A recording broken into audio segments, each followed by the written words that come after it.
the United States is sending a powerful message about how far it is prepared to go to enforce President Trump's immigration agenda. 20 people deported from America have arrived in Liberia, thousands of kilometres from the country where many of them have spent years building their lives. They are the first of as many as 1,200 people who could be sent to the West African nation under a new agreement between Washington and Monrovia.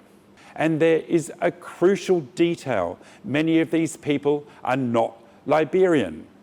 They include people from across Africa and Latin America and the Caribbean, meaning they are being removed from the United States to a country with which they have no connection at all. For the Trump administration, the argument is straightforward. People who have no legal right to remain in the United States should be removed. And Washington is increasingly looking to other countries willing to receive them. Liberia has agreed to take up to 1,200 over the next year.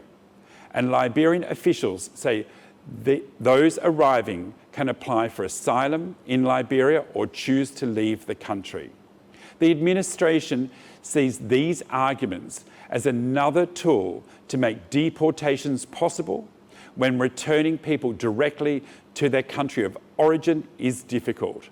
But for the people on those flights, the reality is far more personal. Imagine being taken from the country you have lived in, perhaps separated from friends, family, work, and everything familiar, and placed on a plane to a country you have never called home.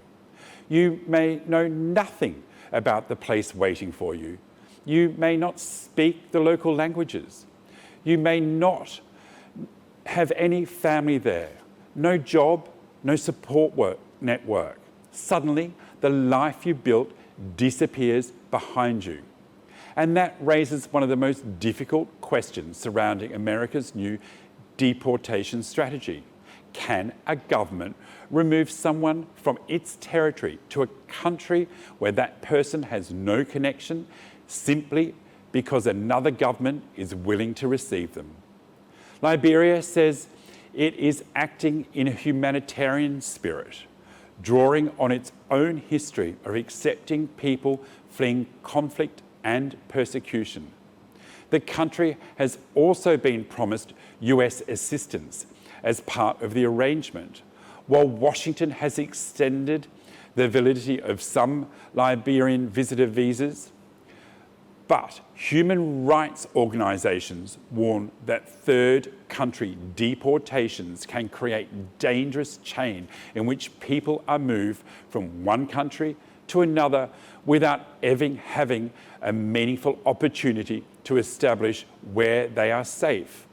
And there is already evidence of just how complicated this policy can become. 5 people from the first group reportedly refused to leave the aircraft when it reached Liberia and were subsequently flown to Equatorial Guinea. Their cases highlight the extraordinary power imbalance at the heart of these arguments.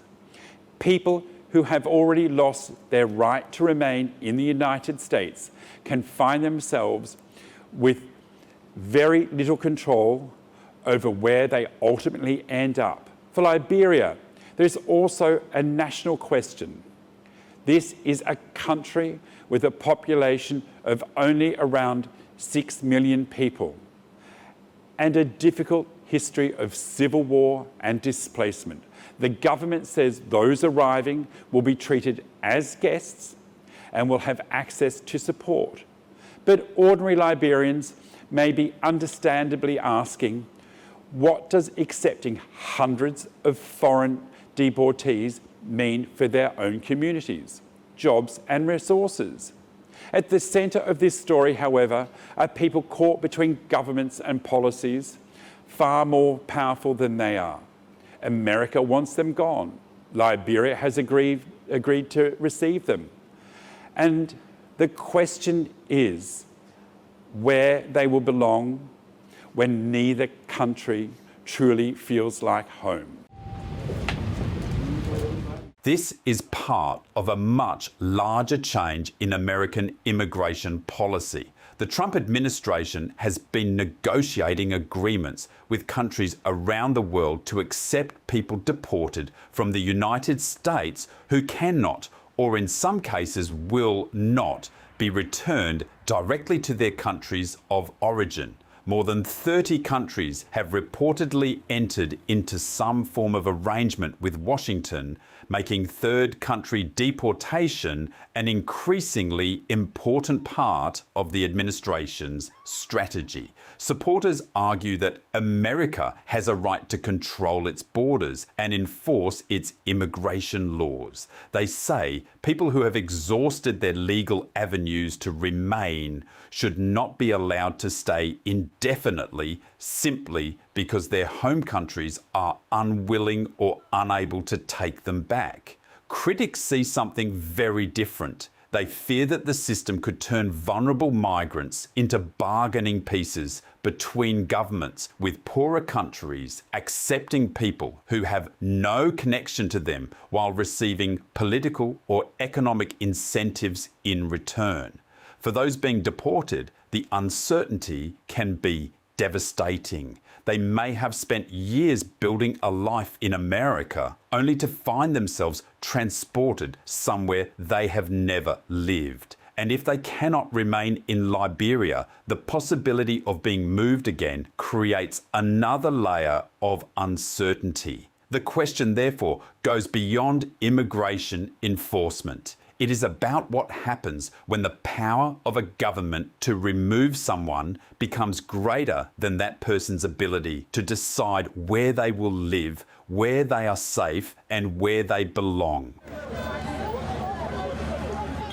The first 20 deportees have arrived in Liberia, but their journey may be only the beginning. Up to 1,200 people could eventually be sent there under the agreement, many with no previous connection to the country. For the United States, it's another step towards a much tougher immigration system and a determination to make deportation a reality rather than a threat.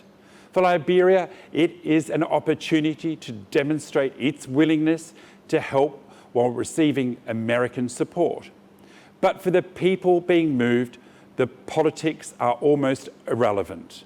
They are people who have been uprooted from one country and delivered to another.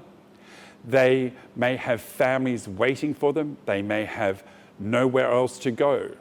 They may simply be frightened about what happens next. And that leaves one deeply human question hanging over this policy. When a person has nowhere where they feel they belong, where does the right to call somewhere home begin, and where does it end? This is Breaking Silence.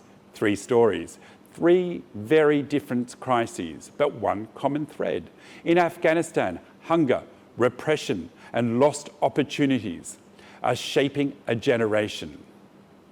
On the China-India border, territorial tensions are putting communities on the front line of another potential confrontation. And in Liberia, deportees from America are arriving in a country many have never called home. Different places, different battles, but ordinary people living with the consequences of decisions made far above them. These are the stories that the powerful would rather keep in the shadows. Stay safe, stay compassionate, and until next time, keep watching, keep caring. And if you missed any part of today's show, be sure to go to our YouTube channel, Asiaonenews. I'm Craig Vermay, and you've been watching Breaking Silence.